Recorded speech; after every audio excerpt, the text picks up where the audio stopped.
Now, this seminar this weekend concerns a subject which is so alien from anything that we understand in the West that it may stretch your skulls a little. I don't know. But as Westerners face certain forms of Mahayana Buddhism from the outside, they see what reminds them of total irrationality and superstition. And this, in particular, applies to a form of Buddhism which has several names, and they're all, well, it's really one form of Buddhism, but it's named differently. And they're all sub-schools of Mahayana. It's variously known as Vajrayana, Tantrayana, or Mantrayana. You remember the word yana means a course, basically, sometimes a vehicle. And Buddhism is fundamentally likened to a vehicle or something like a raft which you use for crossing a river. Or let's say you want to get in at a door and you have to knock and you need a brick to knock on the door with, so you pick up the brick and bang on the door. That's a yana.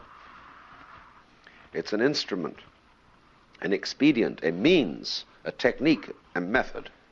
And the Buddha's doctrine is called in Sanskrit the dharma, and dharma has a whole multiplicity of meanings, but one of them is method.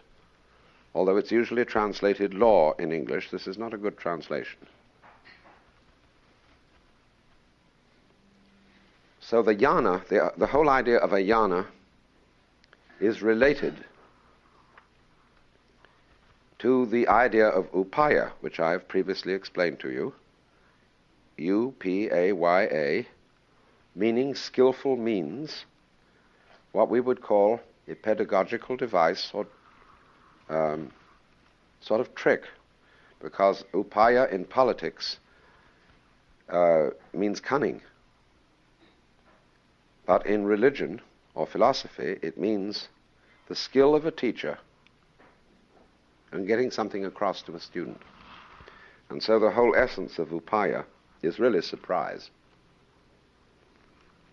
Because everybody wants a surprise, but you can't surprise yourself, because you know in advance what you're going to do. When you have hiccups, then indeed you surprise yourself because you didn't intend to. And upaya and surprise is deeply connected with the whole inner meaning of Buddhism. Life has to surprise itself. Because if it doesn't,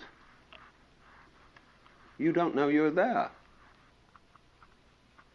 Because you only know existence to the degree that there is a balance between knowing and not knowing. See? So there must be the surprise. There must always be something in you, in other words, that is sort of spiritual hiccups that happens unbeknownst. So an upaya is a method of the teacher producing the surprise of enlightenment in the student, and he uses a yana, that is to say a vehicle or a course, just like we say we give a course in philosophy or semantics or chemistry or something.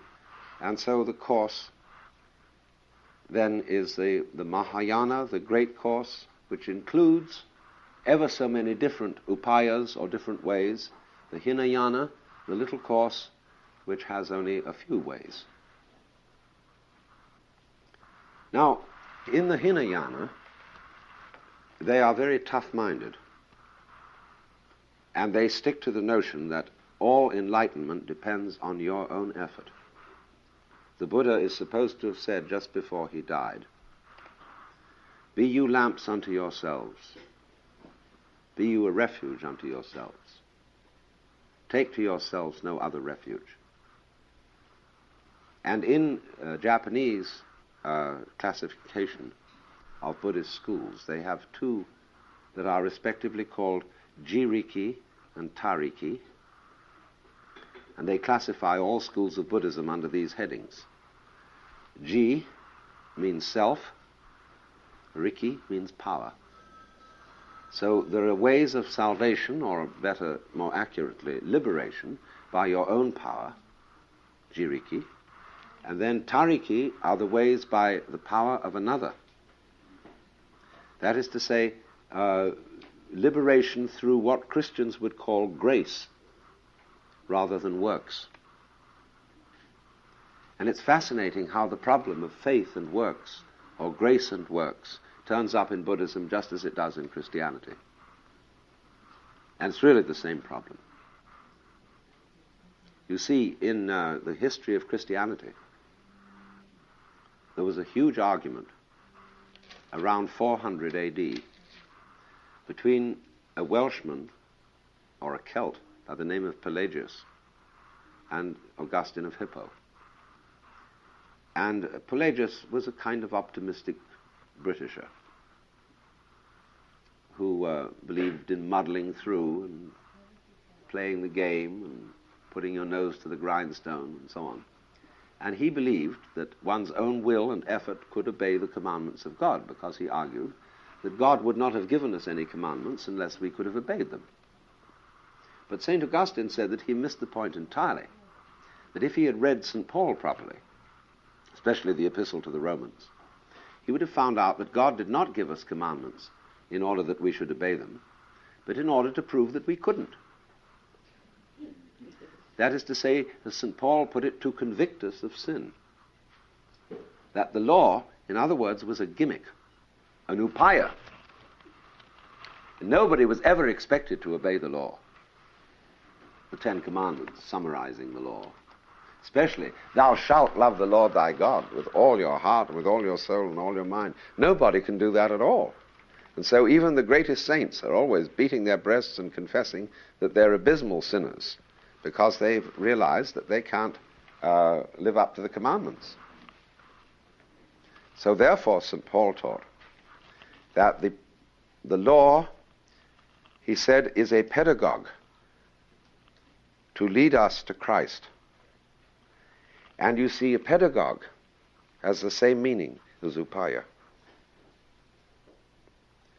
So what the law does is make you feel absolutely awful because you can't obey it or do anything about it. Now the Buddhists have come to an exactly similar conclusion in the course of time, because the Buddha was apparently, in his original teaching, tough-minded, and said, listen, boys, you better discipline yourselves, see? And you get to work and you cut out women and drink and possessions and meditate and control your minds. Whew. Well, everybody tried this. And of course they couldn't do it. A few people did. Only they dried up. They found that it was a kind of a Pyrrhic victory.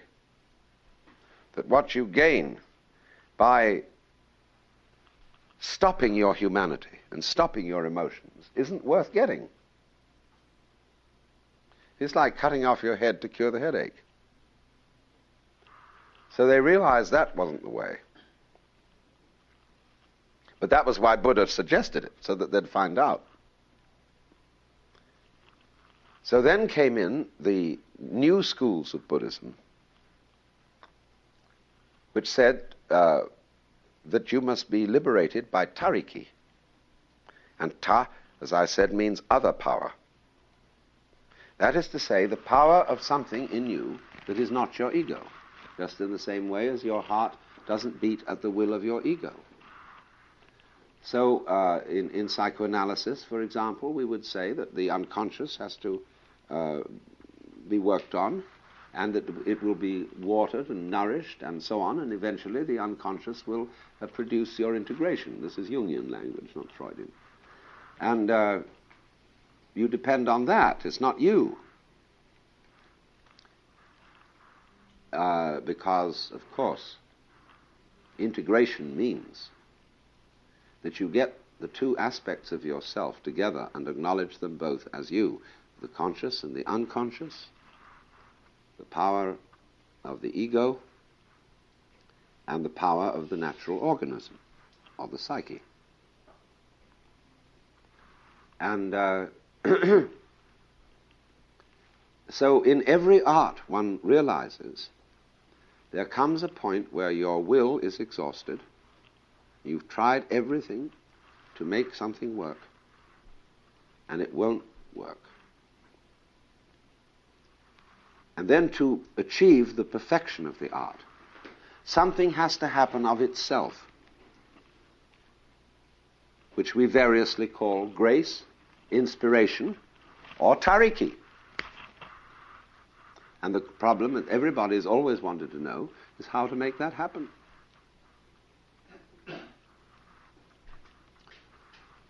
Now, you see, if we knew how to make it happen, it wouldn't be it. Because it would be something we were doing. And it would be, therefore, the old story of just simply an ego effort. And so we don't know how to make it happen. But if you just settle for that and say, well, sorry, but there's nothing you can do about it, everybody's just going to go home. And forget the whole thing and commit suicide. The thing is, therefore, the state we call faith is the key. And faith means that we know it will happen. Only we've got to wait. Only don't wait too hard, because that will be ego effort again and will stop it happening. So the thing is to learn to wait soft. That is to say, in a state of openness. Well, now, how do you do that? There are all sorts of upayas, you see, means that help one to do this. And one of them is this thing that I've been referring to as the Vajrayana. That means the diamond vehicle. The Tantrayana. That means the web vehicle. And the Mantrayana, which means the sound vehicle. Sound in the sense of incantation.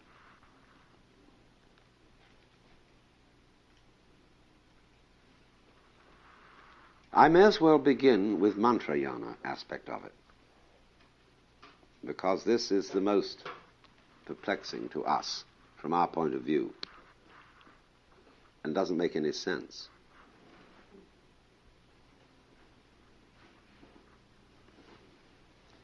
That you know there is an age-old belief in spells, and that certain formulae said in the right way will produce results. All of this descends philosophically, so far as Asia is concerned, from the Hindu Upanishadic idea that the world is the creation of sound. The Hindus say that in the beginning was Vak, which is exactly the same thing as saying in the beginning was the Word, as in the Gospel of St. John. But that doesn't mean the orders, like give him the word. The Vak means vibration. And so the name that is fundamentally Vak is the Sanskrit word Om. Because when you say Om, you begin at the back of your throat with O, and you finish at your lips. And so you take in the whole range of sound. And so this word Om is called the Pranava. And it is the holiest of all names. And so you can chant Om, and really stir up things. And so all Hindus and Buddhists alike use this word Om. And will use it to set going a meditative state. This is very easy to do because it's awfully easy to concentrate on sound. It's much more difficult to keep your eyes still. You flicker because your eyes tend constantly to, it's natural for the eyes to rove over things. And you get have difficulty in stopping your eyes from scanning. But sound is very easy to concentrate on. And the whole point of a mantra is it's a method of digging sound. Now, I hope you know what I mean by that, because I purposely used a very slangy, popular word, to dig. That means get right down into. So that you realize that the flow, the vibration of sound is a way in which you experience basic existence, being here. And you can learn everything from it, because sound is not a constant. It comes and it goes. It's on and off. You only hear it because it is vibrating. And so herein is the lesson that life is on and off, black and white, life and death, inside and outside, knowing and not knowing. They're all in the vibration. But it's easy to explain that in words. But to understand it in your bones, to feel it, you have to learn how to listen to a sound.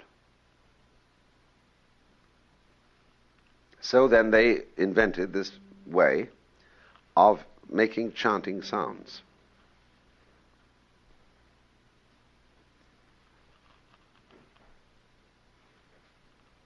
Now, there are various ways in which this is understood by people in Asia. Incidentally, I should say that this, as a form of Buddhism, what I'm calling Vajrayana, the whole movement, sprung up in about the 9th century AD. And its geographical distribution is from North India into Tibet, China and Japan and Mongolia. And it is highly characteristic of Tibetan Buddhism. So then, let's say there are various ways of understanding it. The formulas used for mantra are understood by the ignorant as being shortcuts. Instead of saying the whole sutra is summed up in the formula Om Mani Padme Hum. And you can say that. That'll do. You're a poor, weak slob, and out of infinite compassion, the bodhisattvas have arranged to get you to Nirvana. Instead of going through all the heroic efforts of those saints and sages and meditation practices, you can just say Om Mani Padme Hum. And in fact, you don't even need to say it. You can have it printed on paper and enclosed in a silver box on the end of a stick. And all you have to do is rotate the thing.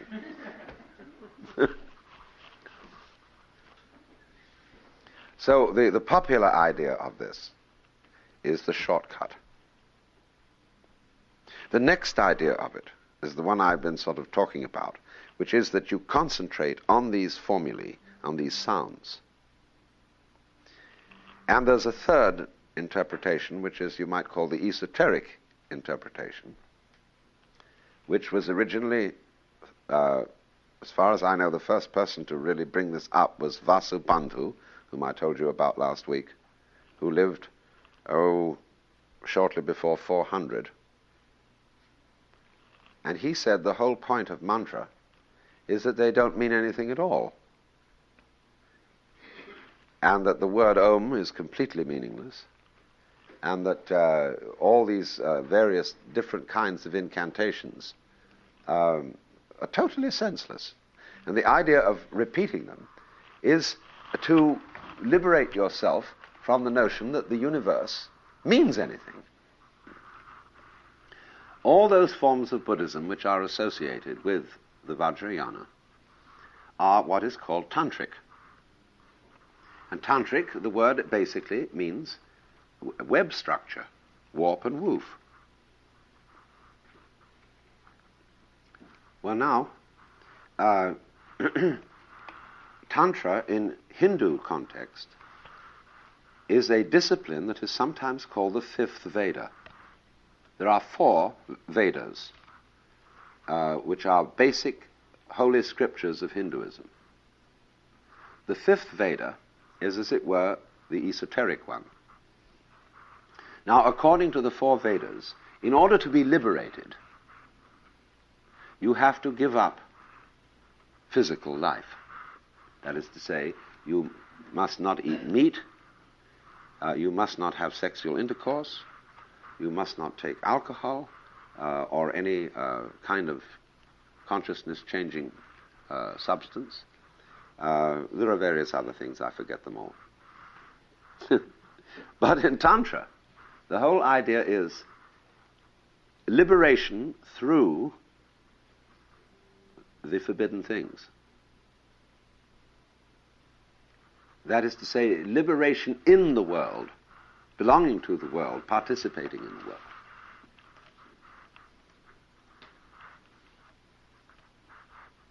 And sometimes it is therefore called the left-hand path.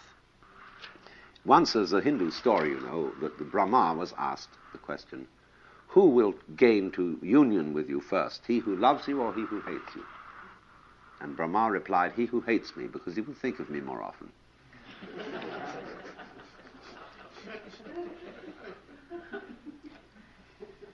So, you can, in other words, attain to liberation by one of two ways. One is by complete altruism, and the other is by total selfishness. And the moral of the whole thing is that if you are completely and consistently selfish, you will discover that yourself is the other. That you don't really experience yourself at all except in terms of others. When you say, I love myself, what do you mean? You mean you love being alive. And when you push it, you see, this is the point, to push it to an extreme. So the left-hand path is a very dangerous way of going about things, because nobody approves of it. I was discussing this morning with my father that sometime in the distant past we had witnessed a comedy wherein the stage was set of a man asleep in bed in a highly Victorian bedroom with all kinds of fancy furniture and terrible stuff, you know. And the alarm clock goes off. And he wakes up in a total rage. He immediately picks up his shoe and smashes the alarm clock. He then gets out of bed in fury. He rips the sheets to pieces, overturns the bed, finds a hammer somewhere, and starts breaking up all the crockery, the windows, and until the place is a total demolition. Finally, there is left in one corner one of those enormous standard lamps, you know, with all this sort of gewgaws on it. And he takes several runs at this, and finally he picks it up and he flings it in the air. And as it comes down, it bounces. It was made of rubber. And this is the flip, you see. And that's the surprise I was talking about in the beginning. Satori, sudden awakening. It bounced. You know, you thought you were going to crash and you bounced. And you see, this is the whole thing about Buddhism. We all think we're going to crash.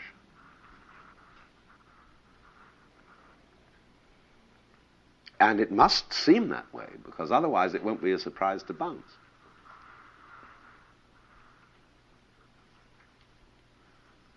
So, if, in other words, you press your selfishness and you go into this whole question of what do I really want? Supposing I could have it, supposing I had all the money, anything I can think of, what is it I'm after? And you explore all the sensations you can imagine, all the delights of pleasure, all the ecstasies, all the drunks, all the orgasms, anything you can think of. Go right through to the end of it. What is it you're looking for?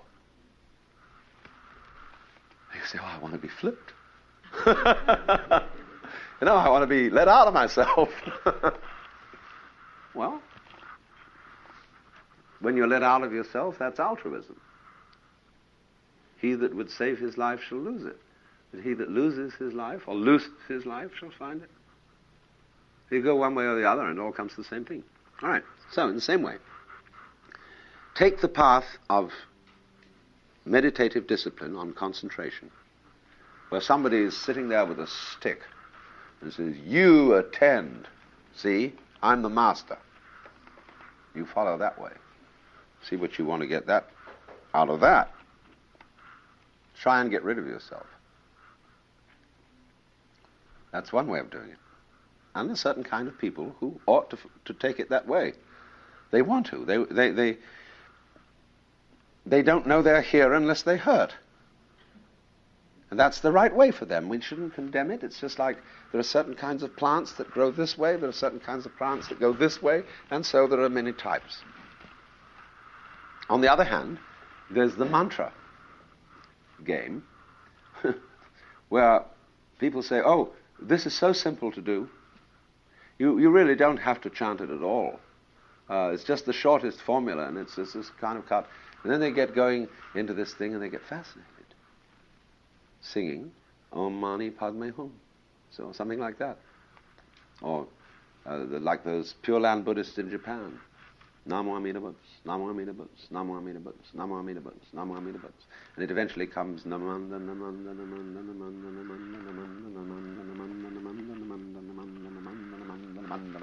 Namanda Namanda Namanda, you know, and you really get with it.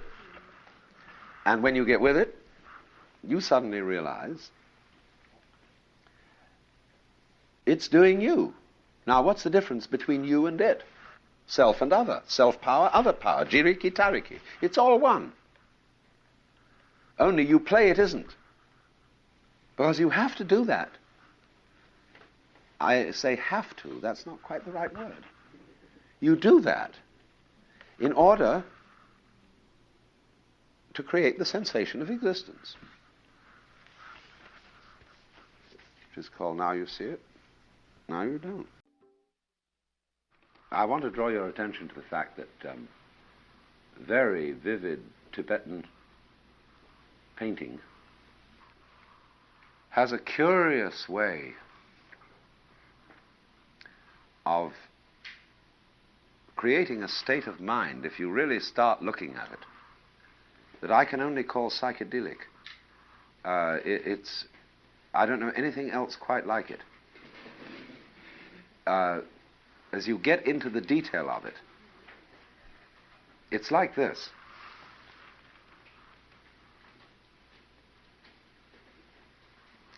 Let's suppose that you look at some object, and instead of the thing becoming fuzzy and fading out,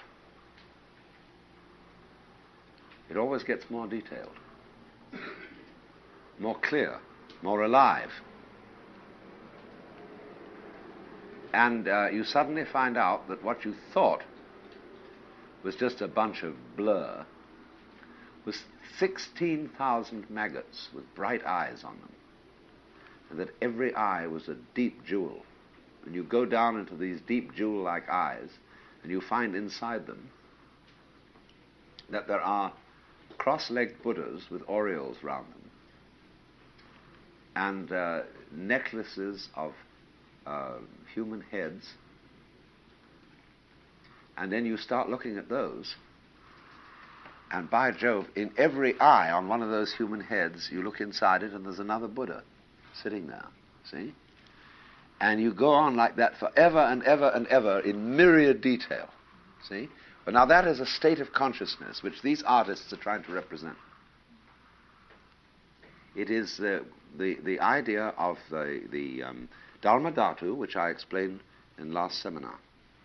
That is to say, the net of jewels, where every jewel reflects all the other jewels, and therefore naturally contains the reflection of all the other jewels in each other jewel that it reflects. You see? The infinite interrelatedness, or they call it mutual penetration of everything in the universe. And so this is an art form designed to get you into the mood to understand that by looking at it. It is absolute, total fascination. But what I was trying to describe to you about the nature of these art forms,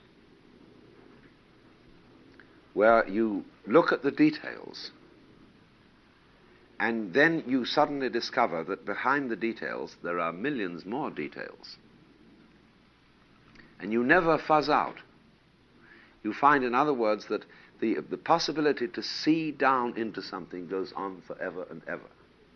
Now then, that is the visual equivalent of hearing when you work with mantras, with these formal chants.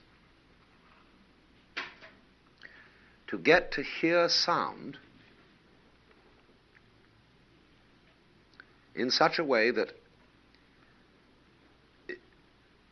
just as you could say that a visual field is rich in detail, like these paintings are, like a piece of Hindu beautiful silk weaving, which is rich with gold and flowers, and you see detail in that. Now, you can hear sound in the same way, and that's what Hindu music is playing with. And so, when you get down into that, you see, you are what I would call truly listening in to the universe. Because eventually, if you listen to sound that way, or you look at form that way, you discover its secrets.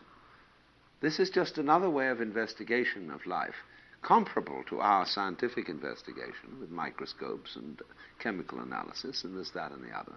But it's a different road. Scientific investigation does what we call looking out into matter, into the physical world.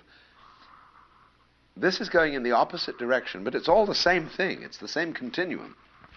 But it's going into the nature of your feeling of it. That is to say, into the center of awareness, into the self. And what all these drawings are, from various points of view, is they're drawings of your own interior world. Looked at in this way, under the influence of the traditions of indeed a particular culture, which is not our culture, and which therefore strikes us as a little strange. But whenever you look at a work of art and you feel, gee, isn't that weird? That's not the way people look. For people's first impression of Chinese art, say, they perhaps don't meet Tibetans so easily, is that it's, everything's got curls on it. It wiggles. It's very strange. And that, the reason for that is that they are showing you a vision of the universe which you haven't looked at. And so it looks odd to you. And what you mean by odd is, well, it curls where it shouldn't. Or I don't see things that way. I don't see them with that extra flip on them. No, indeed you don't. Because the way you see things is what you call ordinary and what you're used to. And as you know, when we see things, we ignore. We screen out certain aspects of things which we don't notice. And therefore, by studying other people's art forms, we are taught to see things that we wouldn't ordinarily notice. So that when you become used to Chinese or Tibetan painting, you say, why, of course. That's the way the world is, also.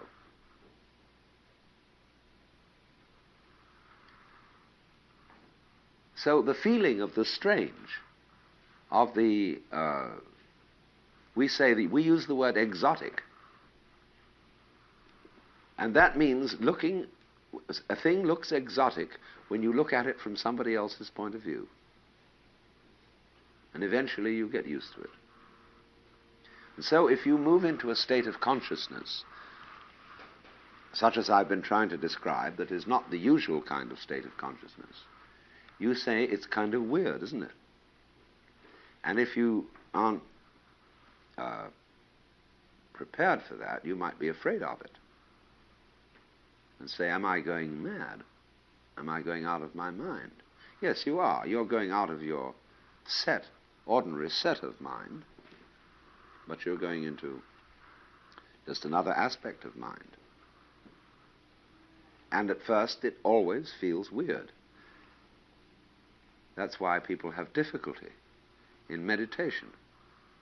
When they really start moving, they say, well, I'm going to go out of my mind if I think about that. You know all those famous stories about people who invented computers and went mad, or who thought about the nature of thought and absolutely were never heard from again.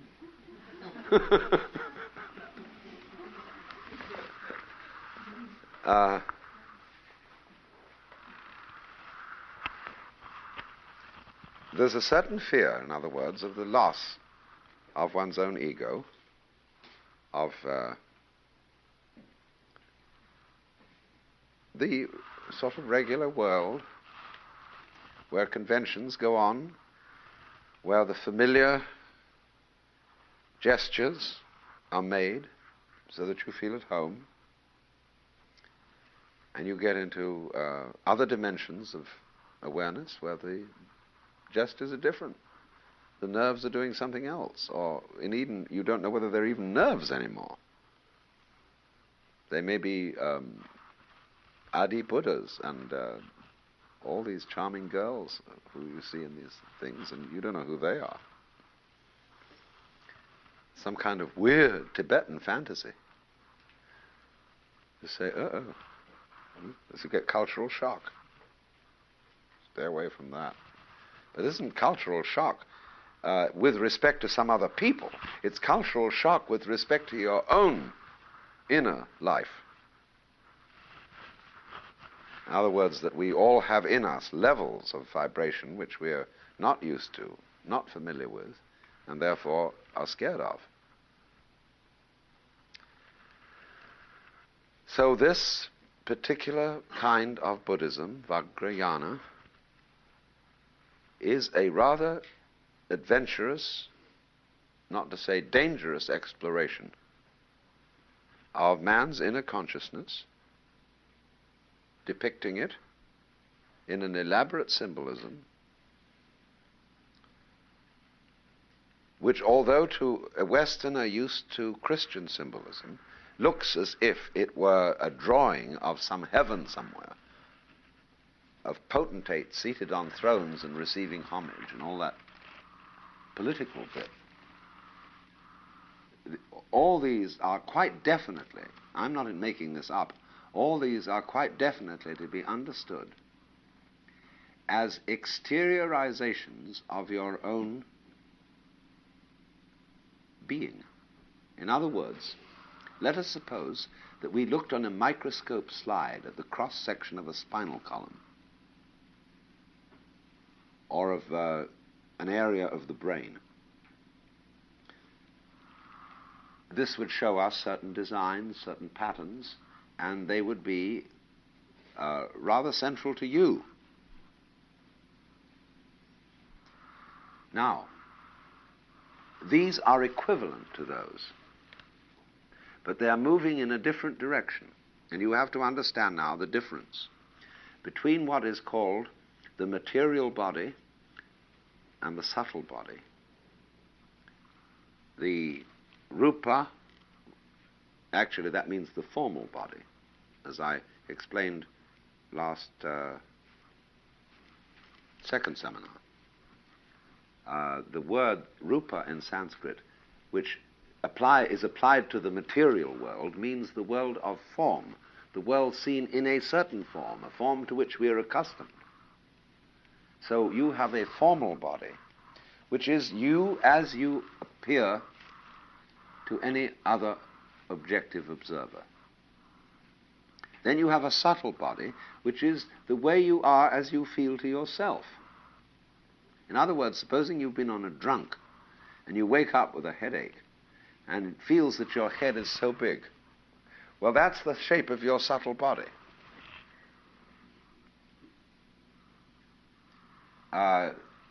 Spiegelberg used to show a wonderful cartoon of Corky in the comics, looking at a plane going over, which was doing some stunts. And it made his neck grow longer and longer until it all got tied in knots while watching the plane. That was the shape of Corky's subtle body, which is called his linga sharira in Sanskrit, as opposed to sthula sharira, which is your gross body. That means more dense. Now, so when you get the drawing of the microscope slide of, say, a cross-section of the spine or something that is quite fundamental to the structure of nervous system, you've got a design of the gross body. But when you start looking into the other direction of things, which is how you feel, and you really go into feeling, to what sound is, to what touch is, to what emotion is, and you trace the senses back along their channels till you get to the manovijnana, which is the central sense behind each separate sense. And you find that it isn't just kind of a goo, it's an incredibly detailed experience. And then you draw pictures like this to represent what you found.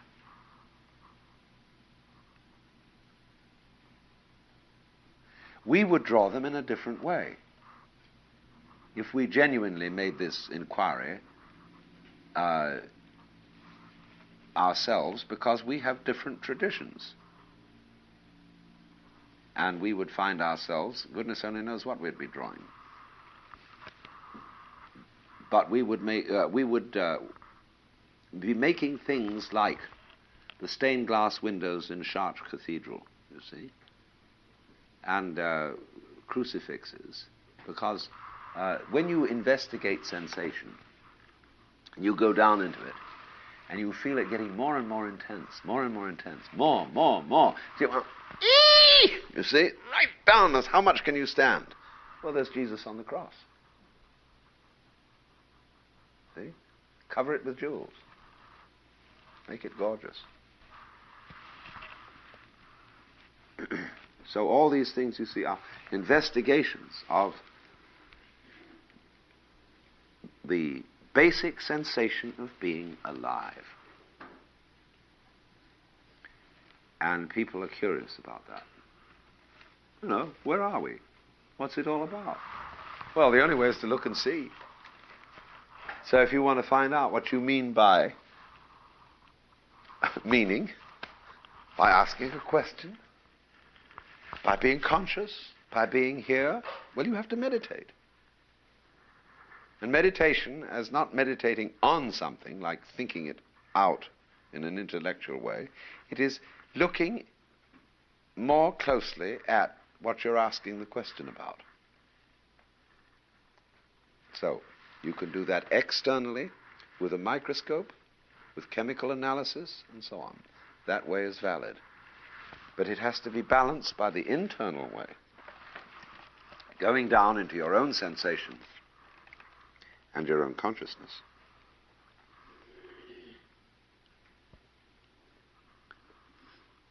And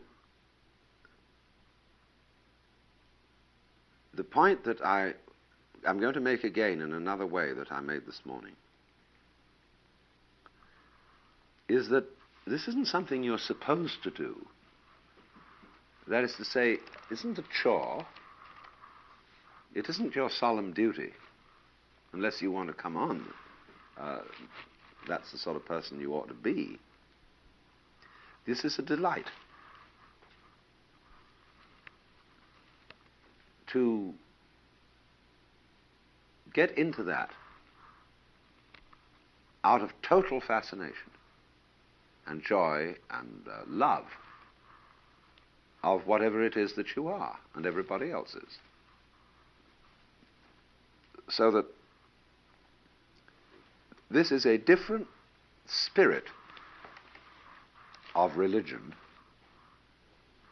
than that to which we are normally accustomed.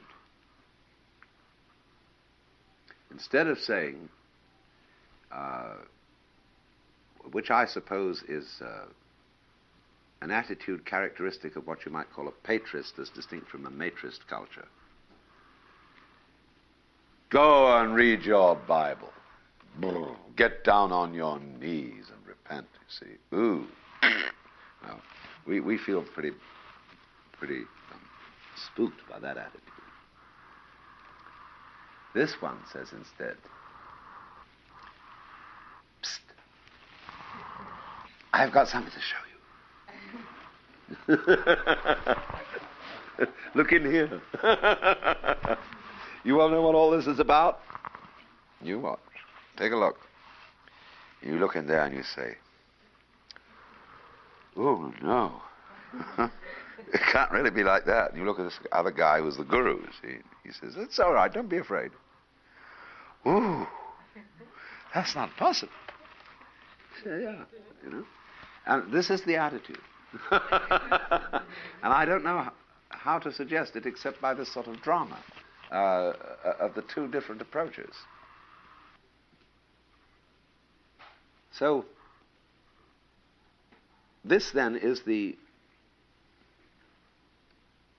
as near as I can get to describing it, the inner meaning of Tantra, of an attitude which is common to both Hinduism and Buddhism. They say Tantra, it means not only the web, the warp and the woof, where you can't have yes without no. You can't have this direction without having that direction, because this direction, to have it there, needs this other one to hang on to. But he says, no, look here, I got to have something to hang on to too, so we hang on to each other, and so there we are. See? That's the nature of a web. And so, Tantra means the comprehension of the unity of opposites, of the good and the bad, of life and death, of love and hate, of all extremes in the whole spectrum of our emotions, our sensations, everything. In a sense, this is not something for children, because you have to be reliable to get into this, because otherwise you go berserk. You wouldn't pay any respect to any rules or anything if you didn't have a mature attitude before getting mixed up in this, because you suddenly see anything and everything goes. There is no way of being wrong, because you are it, whatever there is, forever and ever and ever, and that's so. You can die, fantastic, forget everything altogether, blow right out, come back, because the light is the other side of the darkness. Be all new again, but it's all you just as it was before, because you do the same patterns, same kind of stars, same kind of physical properties, the same dance. Blot it out, it starts again. Just like the physical forces in things, you see, repeat their fundamental laws and patterns. It's exactly the same with the inner world I'm talking about. Investigating the outer world, investigating the inner world, it's all one. And that's you. So, Buddhist enlightenment is simply to know that secret. And that's what it means, really, finally, to grow up. You see, again, just as I said that we find in our own preachers and religious people an attitude of against lifeness, and we get a funny feeling about that they're full of reprimands, and they're full of, there's a trap, you see, and they have the Young People's Fellowship, as I explained, to suck you into this trap. It's exactly the same thing exists here. In particular, I think one of the basic Tantric texts is called Saraha, the Treasury of Songs, by Professor Gunter of the University of Saskatchewan. Saraha was a Tantric teacher living probably in the area of Bengal about 1000 AD. He is making a critique of both the Hindu and Buddhist orthodoxy. So he says, the Brahmins who do not know the truth recite the 4 Vedas in vain. With earth and water and kusha grass they make preparations, and seated at home they kindle fire, and from the senseless offerings that they make they burn their eyes with the pungent smoke. In lordly garb with 1 staff or 3 they think themselves wise with their Brahmanical lore. Vainly is the world enslaved by their vanity. They do not know that the Dharma is the same as the non-Dharma. With ashes these masters smear their bodies, and on their heads they wear matted hair. Seated within the house they kindle lamps, seated in a corner they tinkle bells. They adopt a posture and fix their eyes, whispering in ears and deceiving folk, teaching widows and bald-headed nuns and such like, initiating them as they take their fee. The Jain monks mock the way with their appearance, with their long nails and their filthy clothes, or else naked and with disheveled hair, enslaving themselves with their doctrine of liberation. If by nakedness one is released, then dogs and jackals must be so. If from absence of hair there comes perfection, then the hips of maidens must be so. If from having a tail there comes release, then for the peacock and yak it must be so. If wisdom consists in eating just what one finds, then for elephant and horse it must be so. For these Jain monks there is no release, Saraha says. Deprived of the truth of happiness, they do but afflict their own bodies. Then there are the novices and bhikshu, that means a Buddhist monk, with the teaching of the old school. That's not the same as old school Thai. It means the old school of Theravada Buddhism. With the teaching of the old school who renounced the world to be monks, some are seen sitting and reading the scriptures. Some wither away in their concentration on thought. Others have recourse to the Mahayana. This is the doctrine which expounds the original text, they say. Others just meditate on mandala circles. Others strive to define the 4th stage of bliss. With such investigating, they fall from the way. Some would envisage it as space. Others endow it with the nature of voidness, and thus they are generally in disagreement. Whoever deprived of the innate, that's what you really are, seeks nirvana, can in no wise acquire the absolute truth. Whoever is intent on anything else, how may he gain release? Will one gain release abiding in meditation? What's the use of lamps? What's the use of offerings? What's to be done by reliance on mantras? What's the use of austerities? What's the use of going on pilgrimage? Is release achieved by bathing in water? Abandon such false attachments and renounce such illusion. Now, I want to go today into the subject of the male-female symbolism in Tantric yoga. You will find that in the Tantric art forms, that every Buddha or aspect of the Buddha has a feminine counterpart. And that not only do they have feminine counterparts, but they also have various levels on which they're represented. In other words, we started out, you remember, I described in the last seminar, there were the idea of 5 so-called Jnani Buddhas. And these 5 who represent, as it were, the center of a rose. One's in the middle and 4 surround. Then each one has a corresponding bodhisattva form.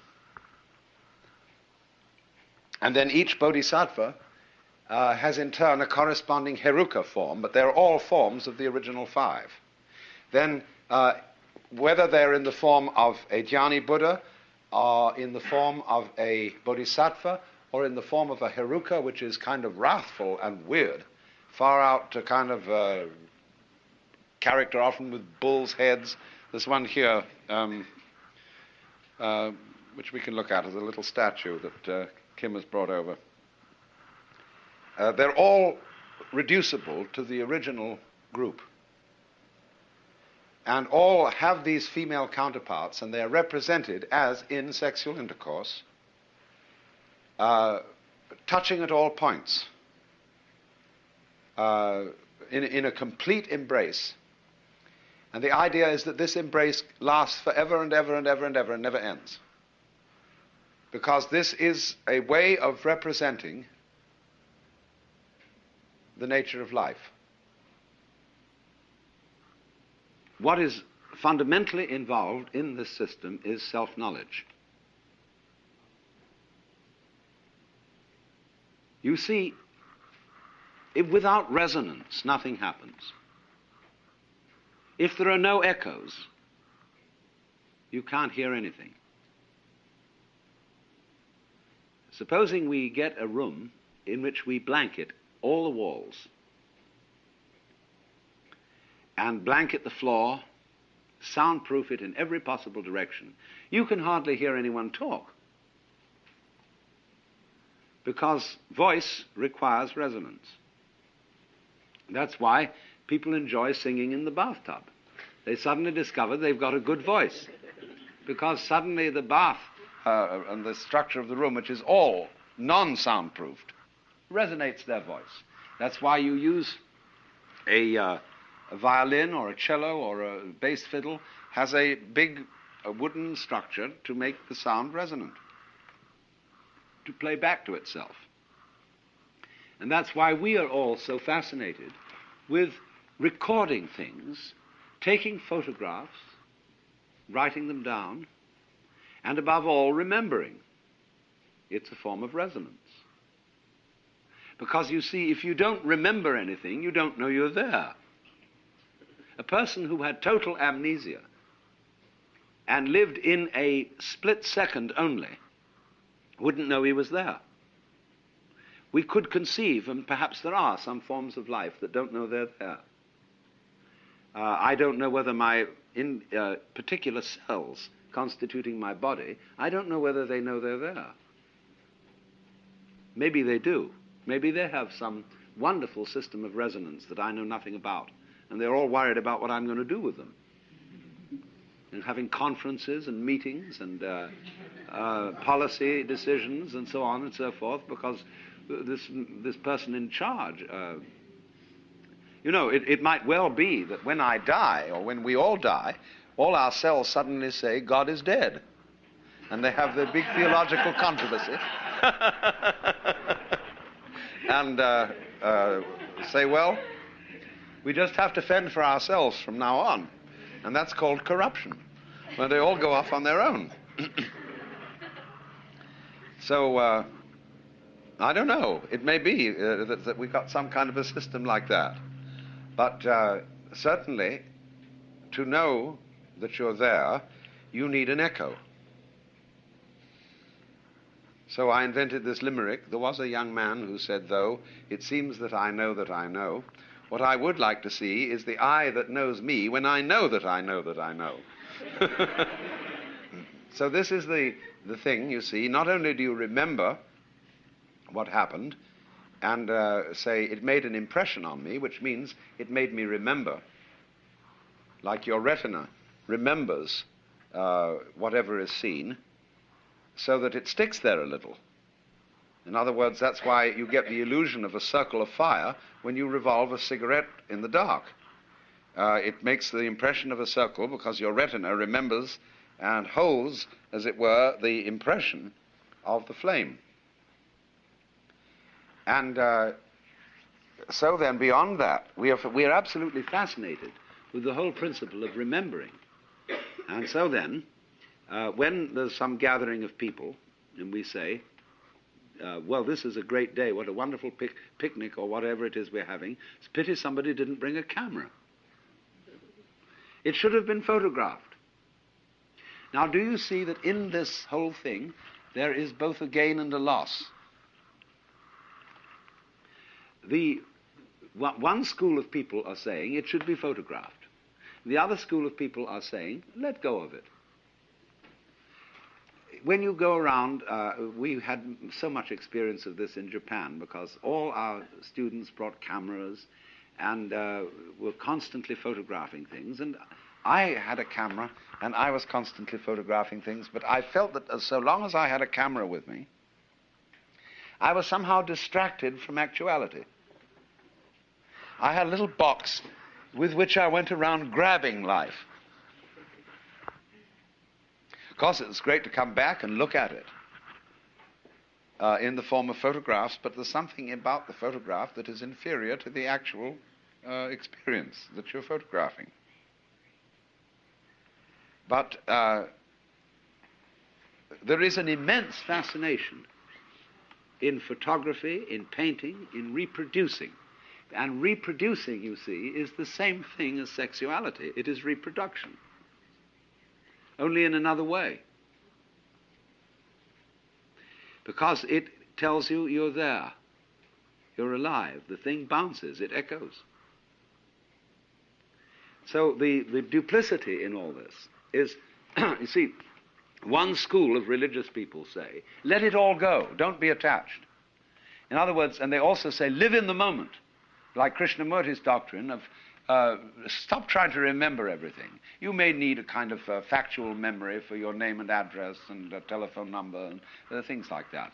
But don't linger over memories and treasure memories and say, well, I'm going to keep my girlfriend's lock of hair and I'll take it out every now and then and look at it and feel wonderful, you see. That's clinging to life because that memory has got you hooked.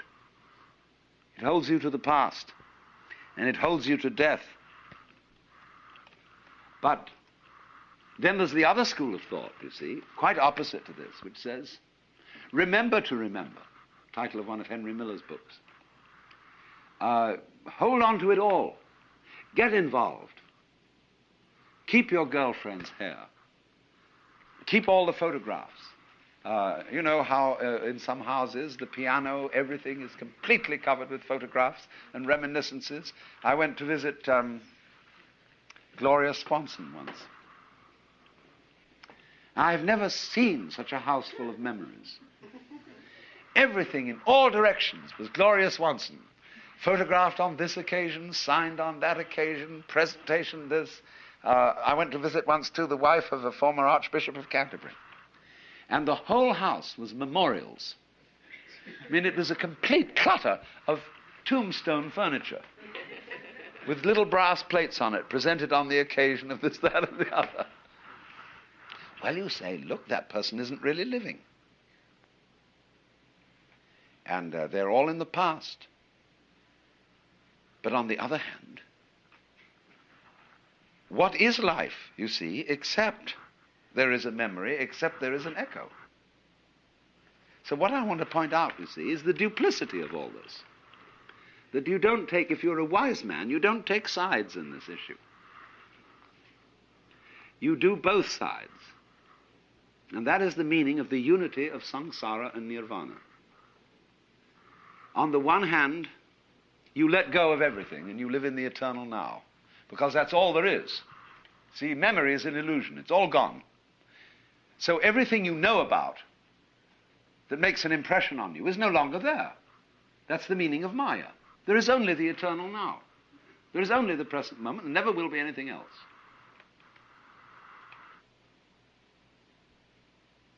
Because even what you're remembering is happening in the present. The memory is in the eternal now, isn't it? See? So it's all really absolutely here. But on the other hand, what fun to drag it out and to make it echo, and to get involved, and to fall in love, and to become attached. Once R.H. Blythe wrote and said to me, I may have told some of you this story before, he wrote me a letter and said, "What are you doing these days? As for me, I am abandoning all kinds of satori and enlightenment, and I'm trying to become as deeply attached to as many people and as many things as possible." Because these are the two sides, see? So, the thing is this. It's just like riding a bicycle. It's a balance trick. You suddenly find yourself falling over one way, well, you balance that, you turn into that direction, and you stay up. And so in the same way, when you find yourself becoming too attached to life, you correct that with the realization that there is nothing except the eternal now. Then when you feel that's all right now, you see, you're safe again, this is only the eternal now, once more you go and get attached. Or you get involved, you get concerned about some enterprise, social, political, amorous, familial, scholarly, artistic, whatever it is, you get involved. And the two always go together. So this is the meaning of this symbolism. Because the male only knows he's there if there's a female. It's the echo. And she only knows she's there if there's a male. Nobody ever came into existence without a couple of parents, see? And there's simply no other way into this universe. Now, this is simply, I'm using this simply not as the main point, but as a sort of illustration of the simultaneity of attachment, detachment, involution and evolution. Involution is how you get involved, evolution is how you get out. Well now, this Tantric yoga represents all this in the most extraordinary symbolism, which is basically the human body. Again, it's not simply the sexual functioning of the human body, it's the whole nervous system.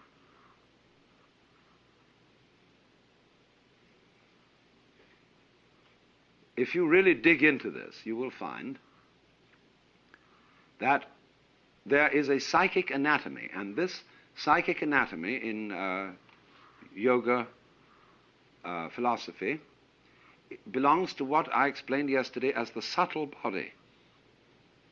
You must not expect to find this in the physical organism, nor must you expect to find that there is, in addition to the physical organism, a sort of spook that goes around with us. The physical body is the body as examined by others. The subtle body is the way you feel yourself. Now, there is then an anatomy of the subtle body, which consists of the process of involution and evolution. There is a spinal tree, and it's represented as having two paths down it. It is represented as a canal called the Sushumna. And then in this canal there are two routes. One is called the Ida, and the other is called the Pingala. P-I-N-G-L-A and the Ida, Ida. And on one current, something is going down. And on the other, something is coming up. And you will recognize, I think, the familiar image of two serpents on a rod, the caduceus, carried by Mercury. And alchemically, you see, Mercury, the mirror substance, is the void, is the pure, clear light, the same thing as the Buddhist diamond. Now, down at the base of the spinal column, according to the chakra system, there is what's called the Kundalini, which is the serpent power. And the symbol of the serpent power is an inverted triangle with a phallus upright and erect, and a sleeping serpent coiled all the way around the phallus. That is, in other words, involution, to be absolutely involved. And the sex symbol is used again because sex stands for, symbolically, complete involvement. Now, when you've got in, the trick is to get out. See? So then, the process of yoga is represented as waking up that sleeping serpent, who is under the sleep of Maya, who's captivated by illusion, and thinks that the world really exists. In other words, the female echo of himself, or the male echo of herself, has captivated you. Memory has caught you, and you think it's all really there, and you don't realize that there's only the eternal now. And you need to know that in order not to get quite lost. Because if you go out to any one end of the spectrum, you forget you're there. That's sort of a non-existence. You can't really non-exist. You'll always come back eventually. But if you get one extreme too much, you don't know you're there. So then, the symbol is that you draw up the energy located in the Kundalini, which is the sex center, and you send it back up the spinal tree to the top again, from which it came.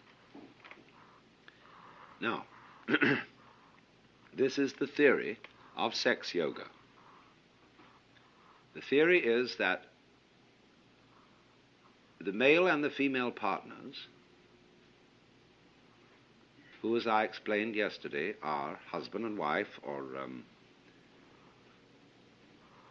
some kind of spiritual marriage, what they do is this. The male sits in the normal meditation posture, and the female sits on top of him, wrapping her legs round his waist and her arms round his neck, and he holds her round the waist. And in this position, they arouse the sexual force. Now, the theory goes on to say this, that instead of dissipating this energy in the ordinary way, having aroused it, they send it up the spinal tree, back into the brain.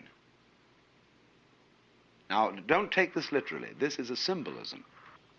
It's just the same kind of superstition as thinking that heaven is somewhere up in the sky, and that there really are streets of gold and angels wandering around in nighties with harps. All this is a way of talking about inner anatomy, psychic anatomy. The kingdom of heaven is within you. And when Jesus ascended into heaven, he went right into the middle of himself and disappeared. You know? And like the gates of heaven, they are pearls. People think the pearly gates are gates covered in pearls. There's nothing of the kind. The gates of heaven are pearls. Each one is one pearl. And you know, a pearl has a very thin hole through it for the thread to go in. And that's why a camel can't go through the eye of a needle. Because you have to become no one to get through that hole. That's why the idea of many incarnations is likened to beads strung together on a thread. And this thread is called the Sutra Atman. Sutra is a thread. Atman, the self, the threading self that hangs all the beads together. But it's so thin, you see, that it's like nobody. The real you. You have to divest yourself of all hang-ups, you see, to discover the real you. Well, we're back again to the thing of pulling the snake up the tree, the serpent power up. You have to let go of the hang-ups and realize that there are no possessions, everything's falling away, all your memories are holding on to illusions. Then when you thoroughly understand that, you can go back in.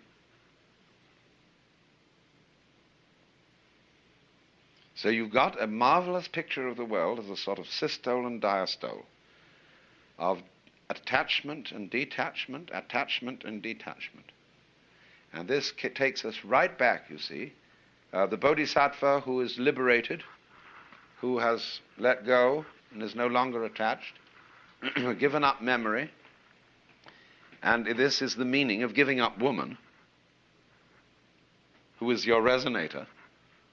Give that up, see, and you find you're free. There's only the eternal now. So the Bodhisattva, instead of staying there, goes back in. And there are all sorts of funny symbolic stories about bodhisattvas appearing in the world as whores and all kinds, using every conceivable kind of device in order to liberate other beings. But this takes us completely back, you see, to the original Hindu image of the world as the Pralaya and the Manvantara. The Manvantara is the period in which Brahma manifests himself as multiple beings for 4,320,000 years. And the Pralaya is the period in which he withdraws and everything disappears. And then starts all over again, and this goes on forever and ever and ever, in not only our kind of time, but in many other kinds of time, and in all sorts of different kinds of spaces. But it's the same fundamental myth, recreated in another form. Now you may say this is pretty monotonous. And that is, you see, one of the basic feelings underlying Buddhism. Must we go round again? You see? So, indeed, you see, you say, oh, enough of this. Let's go to sleep. Let's stop. Time must have a stop. And so you stop. Well, when you do that, you forget that it ever happened. You see? This is a marvelous arrangement. Because then it can start all over again without your knowing that it happened before. So you're never bored. And this is a cure for being tired of it.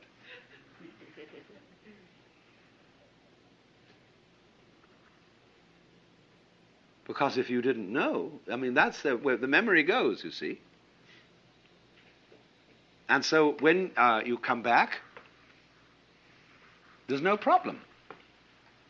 At least no problem of boredom, of remembering the past. There's going to be all sorts of new problems. But you won't know you've had any problems before. So that won't worry you.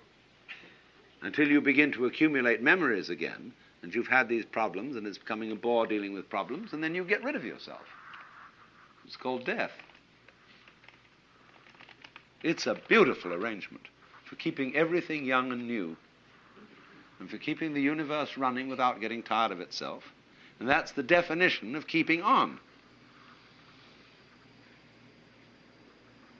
So you see, these are the two motions. They're fundamentally then represented by the male and the female, the in and the out, the now moment, and the memory. See, memory, remember, creates the future as well as the past. You wouldn't know you were going to have anything happen tomorrow unless something had happened yesterday. You figure because the sun rose yesterday and yesterday and yesterday that it will arise again tomorrow. If you didn't remember it, you wouldn't know there was going to be any tomorrow. Because there isn't. Tomorrow is an illusion. So is yesterday. Simply isn't here. Where is it? Bring me tomorrow's newspaper.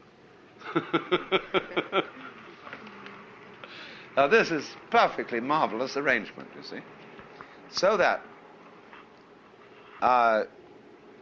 you may feel, as you think these things over, that you are almost on the verge of going mad. I sometimes feel that when I get involved in the sort of contemplative state. It is so weird and so far out that I think I'm going to lose my mind. But don't worry. You see, just like being dead. just like just let go and swing with it, because it'll always bounce. And what gives you the sense of going mad is that you think you're not in control, and that it's all lost and someone else is going to take over, or something else is going to take over. Well, of course it has to, because, like you say, when you've driven long enough in the car, and you say to your wife, will you drive for a while, please? You want relief. So something else has to take over. But it's all you. So do you see that how the nature of being is constructed in this extraordinarily fascinating way? So that it constantly renews itself, and therefore is worth going on by eternal forgetting and getting rid of itself.